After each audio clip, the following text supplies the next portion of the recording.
What's going down, everybody? Brother Stavani is here, Command Center Wargaming. Now, we've just got a bit of an emergency flash video here, just preparing for our next bat rep in Titanicus. We're going to be filming it over the weekend, so don't worry, there's going to be plenty more bat reps coming. We've got a special guests coming on the channel, and but we have a Tau rules leak, which is pretty amazing. So this is over on Reddit over here on the Tau 40K channel over Reddit. And this is from Codex Cat 7. So he posted this about 7 hours ago. So only Adonis just made me aware of it just then. So we'll just cover this very quickly because there's a few rules in here, a few tidbits that some of you Tau players might want to have a look at. Also, as well, as Adonis was saying, the Tau salt is real. So there's some pretty strong stuff in this codex. We have a little bit of a breakdown here from Codex Cat 7. But so he writes, Codex Cat 7 writes, "Hi there, picture should prove my credentials." So he's got, he's got a picture of the codex with him, okay, next to his cat, all right? But dare say that this is legit considering he has the whole codex. So maybe, I don't know, either this is a controlled leak or Games Workshop have peed him off, whatever. I promise not to give out more pictures, so I won't. On the same front, I promise not to lie or embellish anything and to keep my personal commentary to an absolute minimum on any information that he passes along. So I assume this is a controlled leak. The way that they're talking, it's basically that they have permission to let a few details out into the community, maybe just to G everybody up. So let's get into it.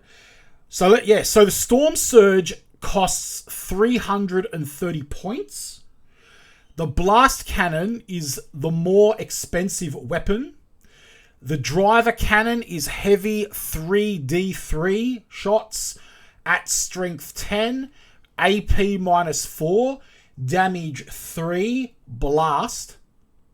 It also has cluster rockets, and they keep the blast ability with what looks like to be a built-in 4-up invul.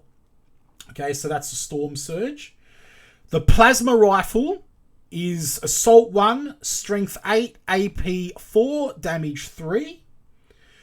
The Piranha, which is, it says assembly picture is incorrect. The Burst Cannon's base is AP 0. The Fusion Blaster is heavier.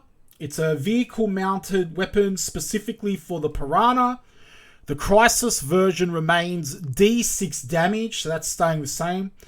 Both types of weapon get the new Melter treatment, so +2 damage at half range. The Dalath is the only sept that buffs auxiliary units, or Oxpex scanner units, I'd say. He's saying Ox, so buffs Ox units. No built-in sept traits modify them. The Enforcer commanders have 1 DR initially, and Nova Reactor no longer has a risk of damaging the model. Instead, it burns out for the rest of the battle if you fail the test. So I imagine it's like a weapon jam in 30k with the assault cannons.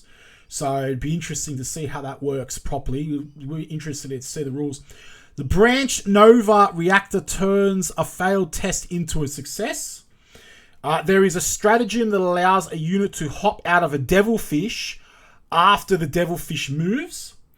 And a Bork'An sept trait is ranged strength 7 attacks or less made against vehicles and battlesuits, and they are -1 strength like the Ramshackle, but worse. So Sleep in Fear Orc players and Horde players. So there is going to be quite a bit of Horde defense here. Oh, wow. Now, this is a very interesting one as well, and this is on a question that I wanted to know about preliminary. And it is the Hammerhead Railgun is the only weapon that ignores invols, right? So here's the thing. That was one of my biggest questions, which I think they did a little bit overboard with this rule system. We've been doing a lot of bat raps. I wanted to do a video about it, talking about it, but I'll just shoehorn it in right here. I think what they should have done with that invul mechanic is just to do what they do in 30k, which is basically have a re-rollable invul. So the railgun will make the shot, and if it's an and then if the person can roll an invul, and if the invul is then successful, then you force that player to re-roll that invul. So that's how you get it to be strong, but not completely like, I don't know, invulnerable or guaranteed to like destroy a knight per turn. So, yeah. So, okay. So, look, I do apologize, everybody, for the crudity of the video.